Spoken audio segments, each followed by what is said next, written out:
میری 14 سالہ نند میری خوشیوں کی دشمن بن گئی تھی کیونکہ میں اپنے شوہر کے پاس پیرس جانا چاہتی تھی اور شوہر کہتا تھا جب تک اس کی بہن کی شادی نہیں ہو جاتی وہ مجھے اپنے پاس نہیں بلائے گا۔ میں نے ایک لڑکے کو گھر بلا کر اپنی نند پر بدکرداری کا الزام لگا دیا اور نند کا نکاح اسی لڑکے سے کر دیا۔ اب شوہر نے مجھے اپنے پاس پیرس بلا لیا مگر وہاں پر مجھے ایک جسمانی بیماری ہو گئی۔ میں اتنی بیمار ہوئی کہ مرنے والی ہو گئی۔ مرنے سے 2 منٹ پہلے میرے شوہر نے مجھے ایک کاغذ دیا۔ میں نے جب وہ کاغذ کھولا تو میرا کلیجہ پھٹ گیا کیونکہ اس میں میرا نام عشرت ہے۔ میں اس وقت 18 سال کی تھی جب بیاہ کر سسرال آئی تھی۔ میرے سسرال میں میرے شوہر کے علاوہ بیمار ساس اور ایک نند تھی جو اس وقت 8 سال کی تھی۔ ساس کو ٹی بی کا پرانا مرض تھا، اسی لیے علاج نہیں ہو پاتا تھا۔ وہ ہر وقت کھانستی رہتی اور اسی وجہ سے وہ اپنے کمرے تک محدود ہو کر رہ گئی تھی۔ میرے شوہر عمر ہماری شادی سے پہلے ہی پیرس میں جاب کرتے تھے۔ جب میری ساس کچھ زیادہ بیمار ہو گئی تو اپنے بیٹے کو باہر سے بلا کر ان کی شادی مجھ سے کروا دی۔ شادی کے 8-10 دن بعد وہ پیرس چلے گئے، اپنی جاب پر چلے گئے اور میں پیچھے ان کی ماں کی خدمت اور بہن کو پالنے کے لیے رہ گئی۔ میری نند جو کہ 8 سال کی تھی، اس کا نام کمل تھا، وہ ایک عجیب قسم کی طبیعت والی بچی تھی۔ بہت ہی کم گو اور عام بچوں کی طرح شرارتیں بھی نہیں کرتی تھی۔ میرے لیے اسے سنبھالنا اتنا مسئلہ نہیں تھا جتنا پریشان میں اپنی ساس کی وجہ سے تھی۔ ایک تو میری عمر بھی کم تھی، دوسرا میری نئی نئی شادی ہوئی تھی اور فوراً ہی اتنی بڑی ذمہ داریاں میرے نازک کندھوں پر آن پڑی تھیں۔ ابھی میری شادی کو صرف 1 ماہ ہوا تھا کہ اچانک میری ساس کی حالت خراب رہنے لگی، یہاں تک کہ وہ بستر پر پڑ گئی اور ان کی مکمل دیکھ بھال مجھے کرنی پڑتی۔ عامر روزانہ مجھے کال تو کرتے مگر آدھے سے زیادہ ٹائم کال پر بھی وہ اپنی ماں اور بہن کا پوچھتے رہتے تھے۔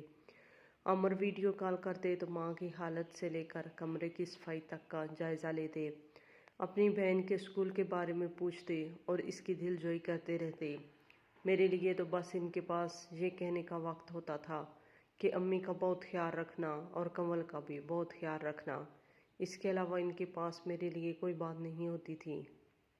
میں نے یہ سب اپنی اماں سے کہا تو انہوں نے مجھے تسلی دی اور کہنے لگی کہ ابھی تمہاری نئی نئی شادی ہے اور شوہر بھی اکیلا وہ وہاں پر پریشان ہوتا ہے، اس لیے اپنے شوہر کو کچھ وقت دو، سب ٹھیک ہو جائے گا۔ میرا دل بھی کرتا تھا کہ امن مجھ سے گھنٹوں باتیں کرے، اپنی محبت کا بار بار اظہار کرے، میری تعریفیں کرے اور مجھ سے پوچھے کہ مجھے کیا چاہیے اور میں فرمائشوں کی ایک طویل لسٹ اس کو تھما دوں، مگر ایسا تو کچھ نہیں تھا۔ میں روزانہ کال آنے سے پہلے نہا دھو کر سنور کر ان کی کال کا انتظار کرتی اور وہ مجھ سے رسمی حال احوال پوچھ کر اپنی ماں کے بارے میں تفصیلات جاننے بیٹھ جاتے۔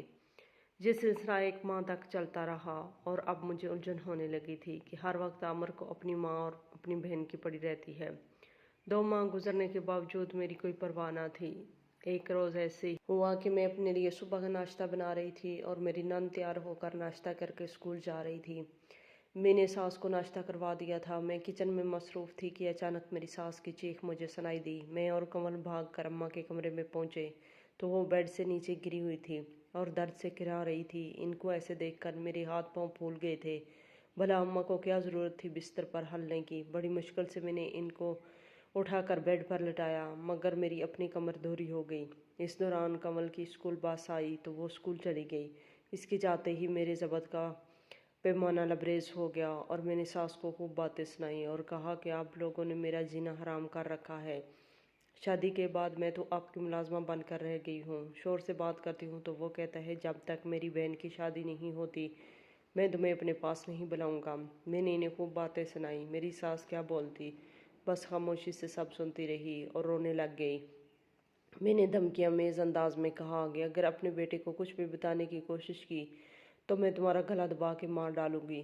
اس کے بعد میں نے سوچ لیا کہ عامر سے بات کروں گی کہ مجھ سے اکیلے اتنا بوجھ نہیں سنبھالا جاتا، اور پھر میں نے ایسا ہی کیا۔ اپنے کمرے میں جانے کے بعد عامر کو کال ملائی اور خوب رونے دھونے لگ گئی۔ میں نے عامر سے جھوٹ بولا کہ اماں کو زمین سے اٹھاتے اٹھاتے میری کمر میں موج آ گئی ہے اور اب مجھ سے ہلا تک نہیں جا رہا۔ پہلی بار ایسا ہوا تھا کہ عامر کے لہجے میں میرے لیے فکر تھی۔ وہ کہنے لگے کہ تم پریشان نہ ہو اور اپنا چیک اپ ڈاکٹر سے کرواؤ اور اماں کے لیے کوئی ملازمہ رکھ لو۔ जो हर वक्त इनके कमरे में रहे और इनकी मुकम्मल देखभाल करे। आमिर की बात सुनकर मैं दिल ही दिल में मुस्कुराने लगी, मगर आमिर को दुखी आवाज़ में कहा कि मेरा बिल्कुल दिल नहीं करता कि अम्मा को नौकरानियों पर छोड़ दूँ, मगर क्या करूँ, मेरी कमर ही नहीं हलने दे रही। मैं जी कहकर मैंने झूठ बूट कर रोना शुरू कर दिया। आमिर ने मुझे बहुत तसल्लियाँ दी और प्यार से बात करते रहे। मुझे बहुत अच्छा लग रहा था। आज 2 महीने बाद ही सही, मगर आमिर को मेरी फिक्र तो हुई है, और आज वो सिर्फ मुझसे बात कर रहे थे। अब मैं समझ गई थी कि कैसे आमिर की तवज्जो अपने ऊपर रखनी है। कॉल बंद करने के बाद मैंने अपनी अम्मा को फ़ोन किया और इनको कहा कि किसी मुलाजमा का फौरी इंतज़ाम करवाएं। हमारे मोहल्ले में बहुत सी औरतें थीं जो लोगों के घरों में काम करती थी, इसीलिए मुझे पूरा यकीन था कि जल्द ही ऐसी मुलाजमा मिल जाएगी जो मेरी सास को मुकम्मल तौर पर संभाल सकेगी। और ऐसा ही हुआ। मेरी अम्मा ने एक 30 साल की हटी कटी औरत से बात करके इसे मेरे घर भेज दिया। मेरा घर चूँकि एक पोश इलाके में था, इसलिए वो औरत आते ही मुँह मांगी तनख्वाह का मुतालबा करने लगी। वो जितनी तनख्वाह मांग रही थी, मैंने इससे ज़्यादा का ज़हन बना रखा था। वैसे भी पैसे की तरफ से मुझे कोई परेशानी नहीं थी। आमिर की ठीक ठाक कमाई थी, इसीलिए मैंने फ़ौरन काम वाले को रख लिया और इसे कहा कि अभी वापस जाकर अपने कपड़े वगैरह ले आओ और यहीं मेरी सास के कमरे में ज़मीन पर अपना डेरा डाल लो। वो अपना बोरिया बिस्तरा उठा लाई और अम्मा की जिम्मेदारी मैंने इस पर डाल दी, जो 24 घंटे अम्मा के पास रहती, अम्मा को नहलाती और खाना खिलाती। अब मुझे बहुत सुकून था। मैंने आमिर को कह रखा था कि अम्मा के आधे काम मैं खुद करती हूँ और बाकी देखभाल मुलाजमा ज़रीना करती है। अम्मा को साफ सुथरा देखकर आमिर भी मुझसे बहुत खुश थे। 7 महीने बाद आमिर वतन लौटे तो मेरी खुशी की इंतहा ना रही, मगर अगले ही रोज़ इनकी कंपनी से फ़ोन आ गया कि कोई इमरजेंसी काम पड़ गया है, इन्हें 1 हफ्ते बाद वापस जाना होगा। उन्होंने ये 1 हफ्ता अपनी माँ के साथ गुजारा था। जितनी देर घर रहते अपनी माँ के घुटने से लगे रहते। कभी इन्हें बड़े बड़े डॉक्टर को दिखाने ले जाते, फिर बाकी वक्त इनकी खिदमत में गुजार देते।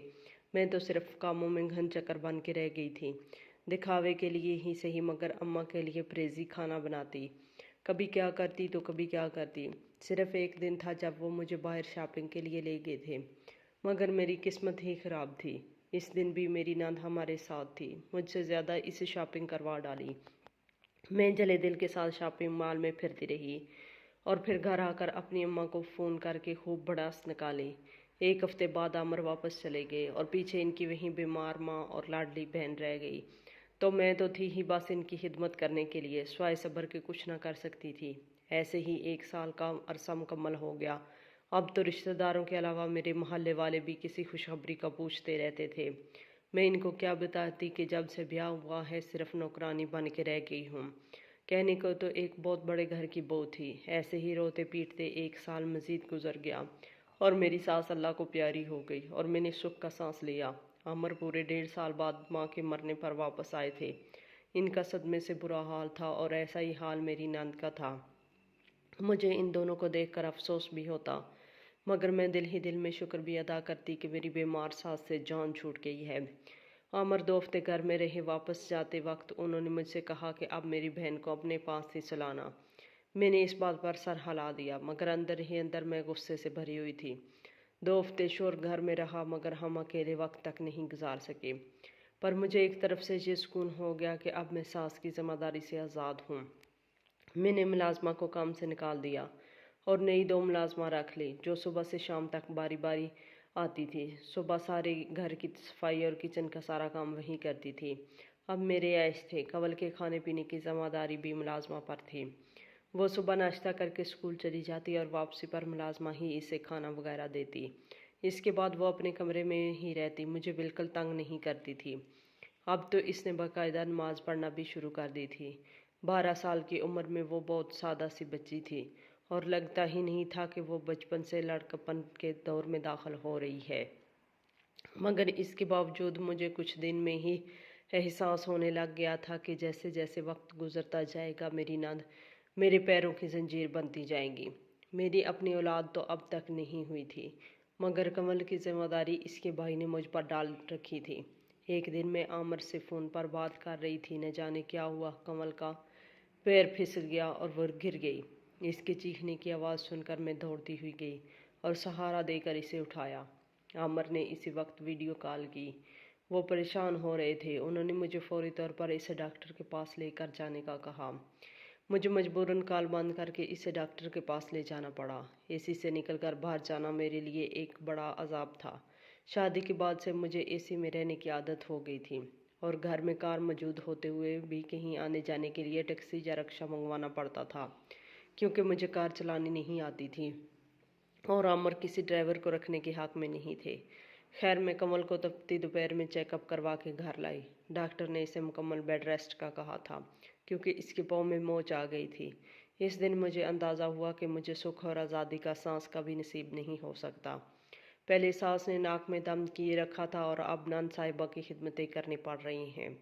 आमिर रोज़ाना वीडियो कॉल पर अपनी बहन से बात करते और मुझे नए नए फरमान जारी कर देते कि कमल को ये पका कर दो, ये कर लो और वो कर लो। मैं इन सब से तंग आ थी। ऐसे ही एक साल और सिरक गया। आमिर अब हर साल बाद आया करते थे। इस बार वो एक माह के लिए आए थे। मुझे खुशी थी कि ये एक महीना मैं अपने शौहर के साथ गुजारूंगी, खूब शॉपिंग करूंगी और आमिर के साथ घूमूंगी फिरूंगी। मेरे सारे ख्वाब थे, लेकिन आमिर मुझे इतना वक्त नहीं देते थे। ज़्यादा वक्त अपनी बहन के साथ गुजारते थे। आमिर को अब इसकी ज़्यादा फिक्र रहने लगी थी। वो नहीं चाहते थे कि कमल को किसी किस्म की कमी का एहसास हो या वो तन्हाई का शिकार हो।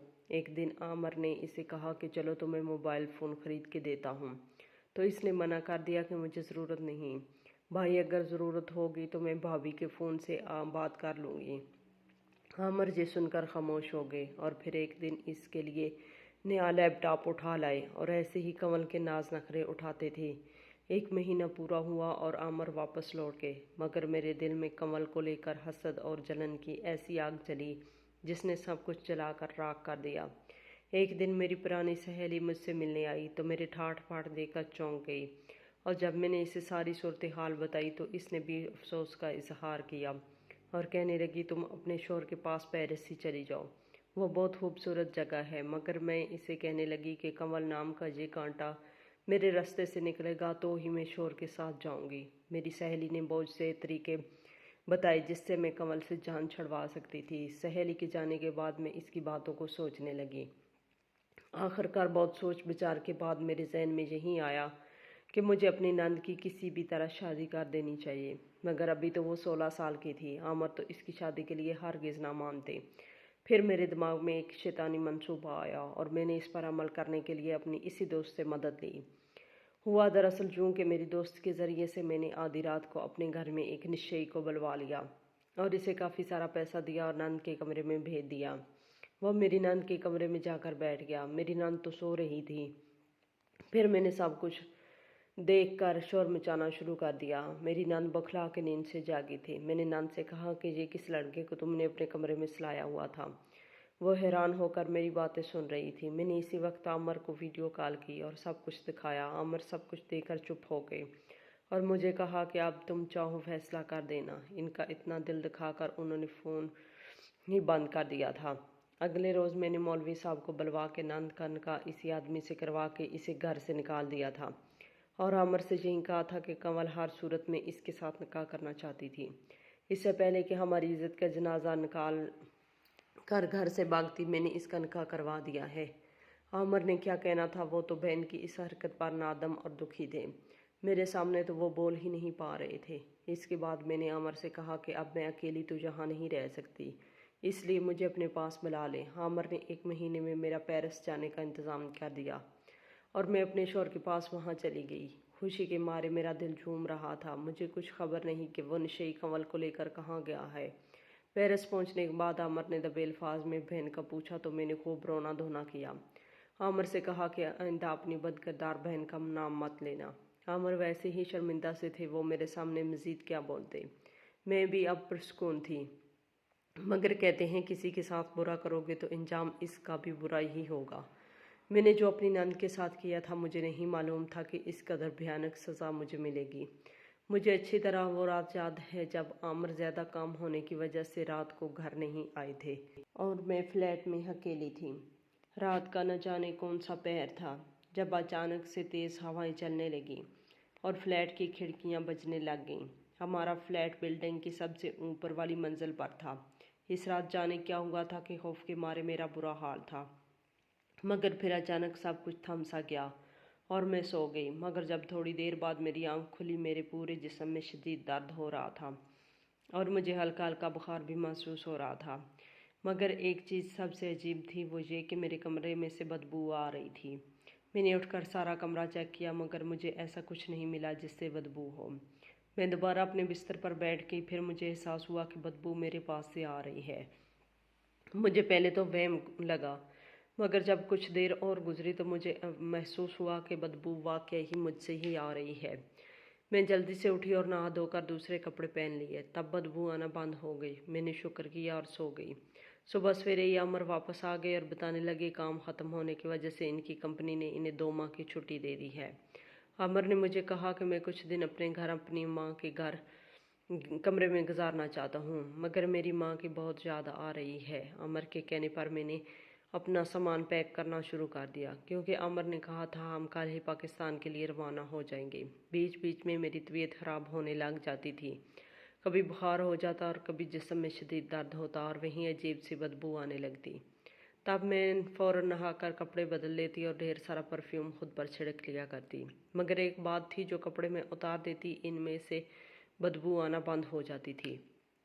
फिर हम पाकिस्तान चले आए। जहाँ आने के बाद अमर ने एक दिन मुझसे पूछा, जिस आदमी से कंवल कनका करवाया था वो कौन था और कहाँ का रहने वाला था। मैंने अमर से कहा कि मुझे क्या पता वो कौन था या कहाँ रहता था, वो तो बस इसी रात घर आ गया था। अमर मेरी बात सुनकर एकदम खामोश हो गए, मगर इनके चेहरे पर परेशानी और फिक्र के आसार वाज़िह तौर पर नज़र आ रहे थे। फिर वो दिन के वक्त अपनी माँ की कब्र पर चले जाते और मैं सारा दिन घर में पड़ी बोर होती रहती। यहाँ आए हुए 2 हफ्ते गुजरे थे कि एक दिन अचानक मुझे बहुत तेज़ बुखार हो गया और वहीं बदबू मेरे पास से आने लगी। मेरा जिस्म भी जगह जगह से सुर्ख हो गया था। इस वक्त घर में मैं अकेली थी।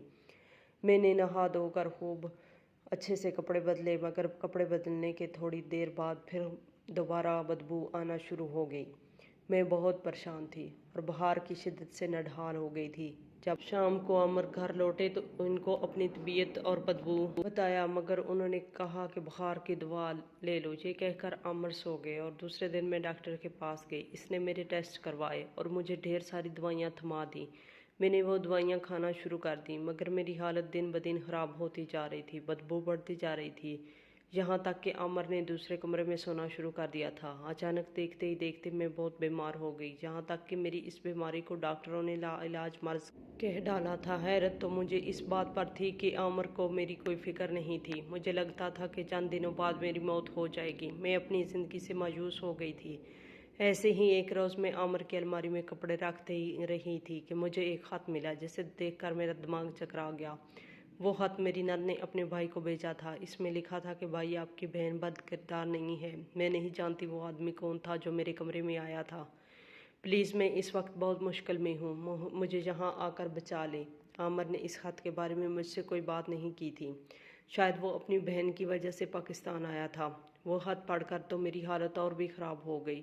मैं ज़मीन पर गिर गई थी। मेरी टांगों में जान ख़त्म हो गई थी। बड़ी मुश्किल से मैंने अपनी अम्मा को फ़ोन किया था। अम्मा मुझे अपने साथ एक मौलवी साहब के पास ले गई। मौलवी साहब ने मुझे दम किया और जो कहा वो सुनकर मेरी जान निकल गई। वो कहने लगे कि मुझ पर किसी बहुत ही बुरी शय का असर है, वो किसी गुनाह की सज़ा भी है। मैं ज़्यादा से ज़्यादा तौबा करूं। मौलवी साहब की बातें सुनते ही मेरी आंखों में मेरी नंद का चेहरा घूमने लगा था। मैंने इस मासूम और नेक बच्ची के साथ बहुत बुरा किया था। मैं अपने मफाद में अंधी हो गई थी। अब दिन रात मुझे कंवल की याद सताने लगी थी। आहिस्ता आहिस्ता मेरे जिस्म में जल्दी सड़ना शुरू हो गई थी। अब मुझे एहसास हुआ था कि अमर मुझसे दूर क्यों होते जा रहे थे। दरअसल वो भी बहन की याद में ऐसे हो गए थे। एक दिन अम्मा ने मुझे एक मज़ार पर ले गई। वहाँ जाके मैंने दुआ मांगी और अपने गुनाहों की माफ़ी अपने रब से मांगती रही। काफ़ी देर तक मैं वहाँ बैठी रही। अचानक मेरी नज़र मज़ार के अहाते में बैठी औरतों पर पड़ी, तो मुझे इनमें कंवल भी नज़र आ गई। मैं भागकर इसके पास गई और इनके पैरों में गिर गई। इससे माफ़ी मांगी।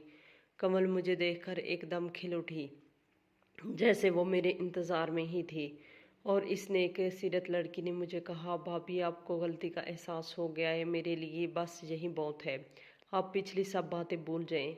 मैंने आपको माफ़ किया, बस आप मुझे अपने साथ घर ले चलें। मैंने फ़ौरन इसे सीने से लगाया और अपने साथ गाड़ी में बिठा लिया। इसने रास्ते में बताया कि निकाह के बाद इसका नशई शौहर इसे अपनी माँ के पास अपने घर ले गया था, जहाँ इसने इस पर बहुत जुल्म किए और 1 महीना पहले इसका इंतकाल हो गया था। तब इसकी सास ने इसे घर से निकाल दिया था।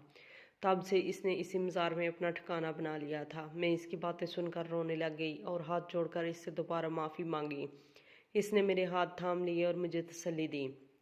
घर आने के बाद कंवल ने नहा धोकर कपड़े बदले।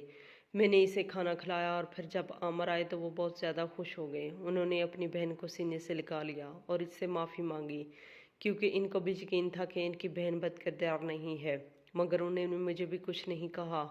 शायद वो समझ गए थे कि मुझे मेरे किए की सज़ा मिल चुकी थी। कंवल के आने के बाद घर में रौनक हो गई और आमर का रवैया मेरे साथ अच्छा भी हो गया था, मगर मेरी हालत वैसे ही थी। कंवल के कहने पर आमर मुझे और कंवल को पेरिस ले आए और यहाँ से मेरा इलाज करवाने लगे। मैं रोज़ाना 5 वक्त की नमाज और तिलावत कुरान पाक भी कर रही थी। डॉक्टर ने बताया कि मुझे जल्द की कोई ऐसी बीमारी है जिसमें जिस्म पर निशान पड़ते हैं और बदबू भी आती है। इसका इलाज बहुत कम ममालिक में होता है। फिर आमर ने मेरा इलाज करवाया और 1 साल तक मैं बिल्कुल ठीक हो गई थी। इसके बाद अल्लाह ताला ने मुझे औलाद जैसी नेमत से भी नवाजा था।